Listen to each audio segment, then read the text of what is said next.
So the Baron Trump novels, the Ingersoll Lockwood, Ingersoll Lockwood.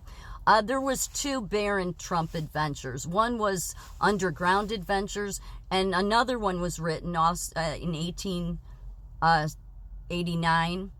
And that was more above ground because it goes into the backstory of Baron Trump, Baron Trump being Sebastian von Trump, but they call him Little Baron. And he was way more intelligent than anybody. At like 8 years old, he was more intelligent than his parents, his tutors. And so he was ready to go on these adventures, and he had some problems with his parents, but he was actually telling them what they needed to do because he was smarter than them. And what's interesting is the elder Baron, being Baron Trump's father in the book, they owned the North Sea. I mean, yeah. I'm still looking into this book. This was the other book that accompanied the Baron Trump Underground Adventures. So there's the Underground Adventures, and then there's the Travels and Adventures, Little Baron Trump and his wonderful dog, Bulger, Ingersoll Lockwood. And as you can see there, the copyright is 1889. I believe this one was written after the Underground Adventures, and it's more of the backstory.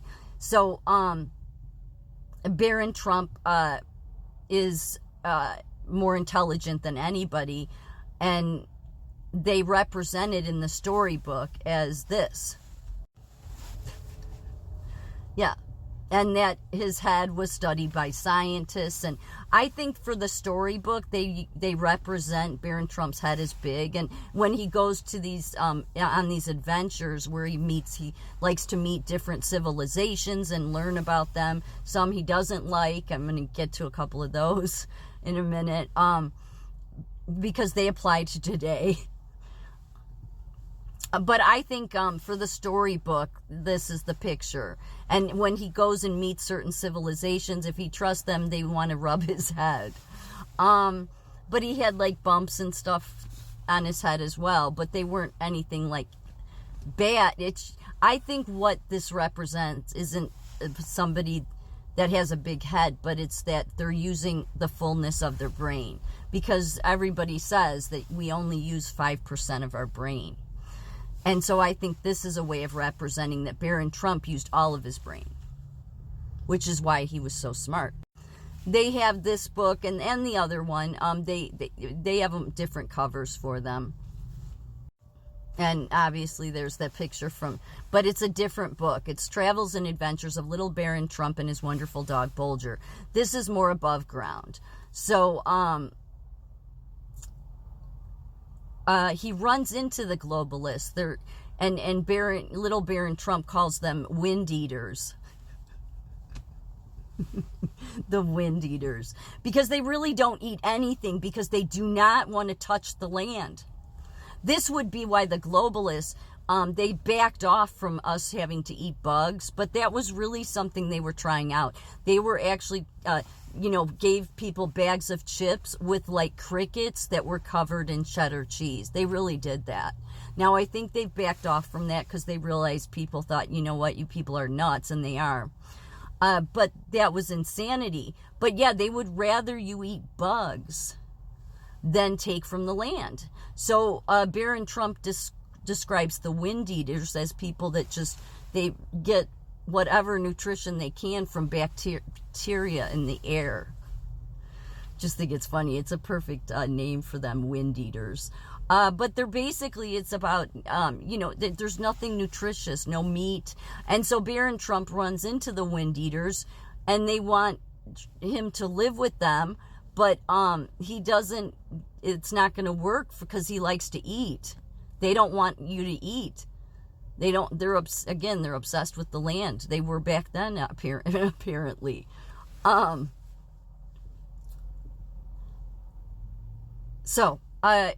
then from this is the above ground adventures. And this one I'm still listening to.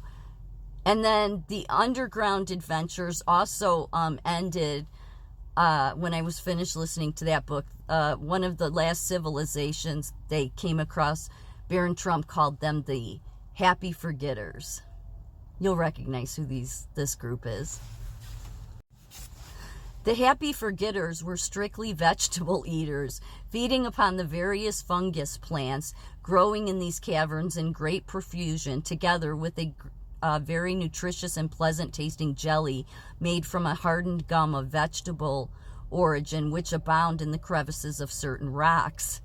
There was still another source of food, namely the nests of certain shellfish, which they built against the face of the rock just above the surface of the river.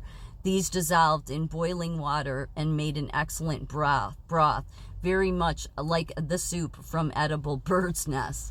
So, these two are, they're not, as far as they're in the eating area, they're the same.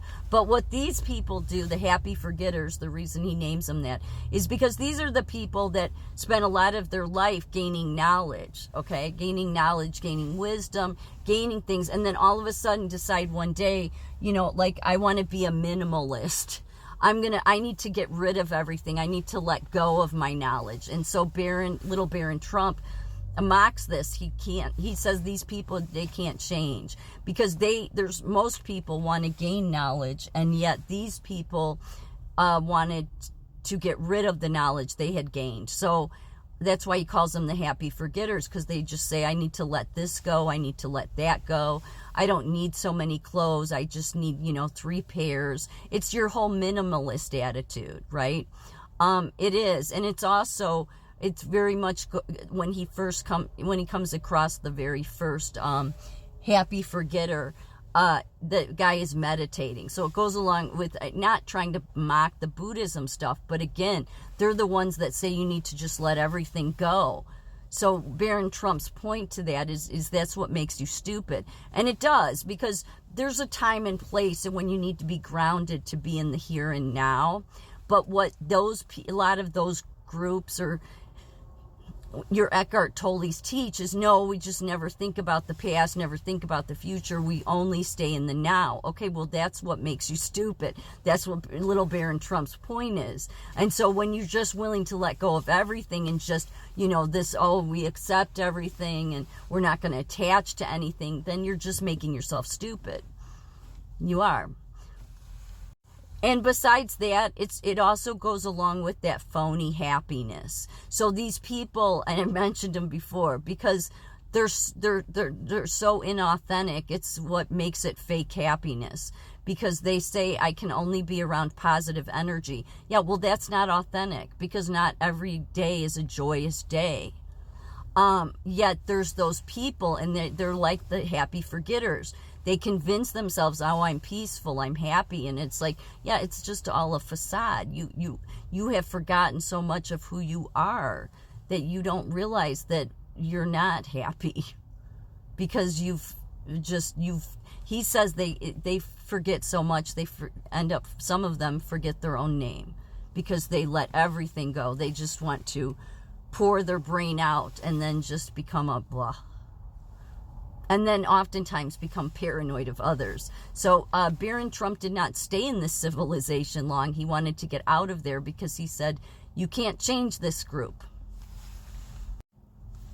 The clothes worn by the Happy Forgetters were entirely woven from mineral wool, which in these caverns gave a long and strong fiber of astonishing softness. The rattlebrains, he also calls the Happy Forgetters rattlebrains, were tolerably good metal workers too, but contented themselves with fashionably only such articles as were necessary for daily use. Their beds were stuffed with dried seaweed and lichens, and Bulger and I passed a very comfortable night. Yeah, they only stayed one night because, again, Barron Trump, in the book anyway, says that this is a hopeless group because they've just decided to let everything go from their mind. It's like they want to detach from their mind, so they become stupid. It's a good point if you think about it. Although we're told, no, you need to detach from your thoughts. And there's some truth to that too, but again, there's a side that takes it too far. So I'm going to follow this up with another video to go a little bit more into the books.